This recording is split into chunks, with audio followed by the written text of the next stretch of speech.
Councillors club থেকে নমস্কার, এই মুহূর্তে দেখছেন ফেসবুক লাইভ। বাংলাদেশের ফেসবুক লাইভে আপনাদেরকে সরাসরি দেখানোর চেষ্টা করছি। এই মুহূর্তে যে চিত্র আপনাদেরকে দেখানোর চেষ্টা করছি, কলকাতা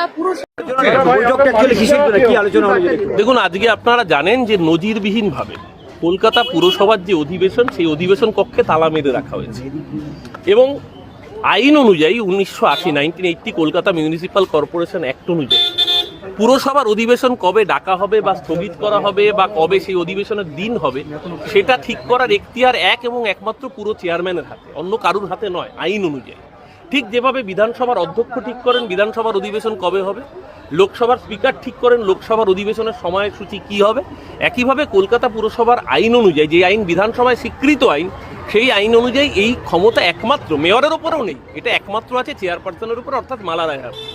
সেই অনুযায়ী নোটিশ সার্ভ হয়েছিল। নোটিশ সার্ভ হয়ে প্রত্যেক কাউন্সিলরের বাড়িতে সেই নোটিশ যায়, কিন্তু অদ্ভুতভাবে গতকাল রাতে কলকাতা পুরসভার অফিসিয়াল কন্ট্রোল রুমের রেজিস্টার নাম্বার, আমি ফোন দেখাচ্ছি, গতকাল রাতে এরকম এই ফোন আমার কাছে রাত 8:08 এই ইনকামিং কল আসে কলকাতা পুরসভার কন্ট্রোল রুমের অফিসিয়াল নাম্বার থেকে, এবং বলা হয় যে পুরো অধিবেশন স্থগিত করা হয়েছে। কে এই রাইট দিয়েছে? মালা রায় তো এই ইনফরমেশন দিতে বলেননি।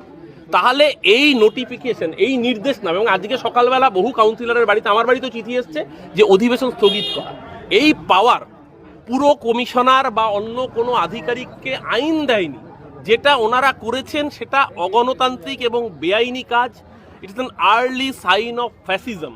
প্রতিটা পদক্ষেপে আজকে বাংলার মানুষ রায় দিয়েছে, আপনারা সরকারে এসছেন, ভালো কথা, ভালো করে সরকার পরিচালনা করুন, মানুষ যদি পছন্দ করে আবার পুরসভাতেও আপনাদের ভোট দেবে।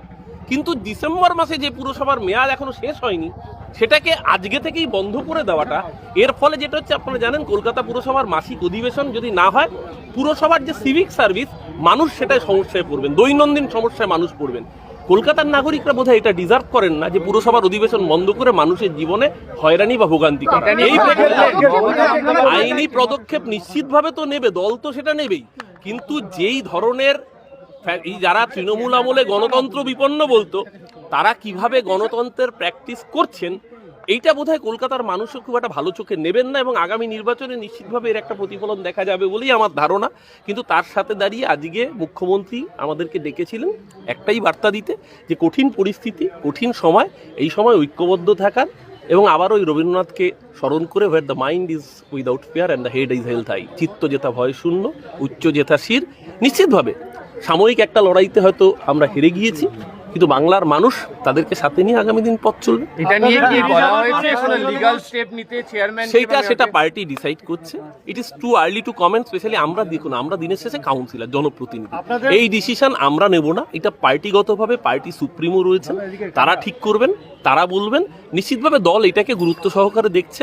এটা আমার ব্যক্তিগত যদি বলেন, এটা আমার মনে হয় কলকাতা হাইকোর্টের যদি দৃষ্টি আকর্ষণ করা হয়, পত্রপাঠ পুরো কমিশনারকে ভর্ৎসনা শুধু করে না, তাকে কর্তব্যে গাফিলতির জন্য তাকে বরখাস্ত করে দেওয়া উচিত। এবং বলেছেন যে আপনারা নাটক করেছেন, যা হয়েছে সমস্ত বেআইনি হয়েছে। কলকাতা পুরসভার আইনটা, সজলের মুশকিল হচ্ছে, সজল তো বিজেপির প্রতিনিধি হিসেবে বলেছে, ও কাউন্সিলর হিসেবে কথাটা বলেনি। ও জিতেছে, ওর মধ্যে একটা আলাদা আবেগ, একটা উন্মাদনা থাকবে, স্বাভাবিক। আমি সজলকে বলবো, সজলের বাড়িতেও বইটা আছে 1980 কলকাতা মিউনিসিপ্যাল কর্পোরেশন অ্যাক্ট, ও বইটা পড়ে দেখে নিক, পেজ নাম্বার 92 থেকে 94। সেখানে পুরো পাওয়ারটা এক্সারসাইজ করা আছে একমাত্র চেয়ারম্যানের উপরে। এটা সজল জানে না তা না, জানলেও হয়তো ইচ্ছা বলতে পারবে না। স্বাভাবিকভাবে ও একটা রাজনৈতিক দলের প্রতিনিধিত্ব করে, ওকে ও রাজনৈতিক দলের কথা বলতে হবে, সেই জায়গায় দাঁড়িয়ে ও বলেছে। কিন্তু আমার মনে হয় যে এটা করে আসলে কলকাতার মানুষের নাগরিক ফেসিলিটি, সিভিক ফেসিলিটিটাকে বন্ধ করা। দাবি করছে বোর্ড ভেঙে দেওয়া উচিত, বলছে বোর্ড। সেটা দেখুন, আমি আবারও বলছি, বোর্ডের সময়সীমা আছে ডিসেম্বর অবধি। তার আগে যদি মনে করেন, তখন তাদের হাতে সংখ্যাধিক্য, মানে রাজ্য সরকার রয়েছে, তারা যদি মনে করেন বোর্ড ভেঙে দেবেন, ভেঙে দিন। কারণ তো কেউ, যদি তারা মনে করেন যে আনডেমোক্রেটিক পদ্ধতিতে বোর্ড ভেঙে দেবেন, সেটা তারা ইমপ্লিমেন্ট করুন। মানুষ দিনের শেষে দেখুন, গণতন্ত্রের শেষ কথা বলে মানুষ। মানুষ রায় দিয়েছিল বলেই সিপিএম চলে গেছিল, আবার মানুষ রায় দিয়েছে তৃণমূলকে আজকে এখানে পরাজিত হতে হয়েছে, বিজেপি ক্ষমতা এসছে। সেই মানুষের উপরে ছেড়ে দিক না।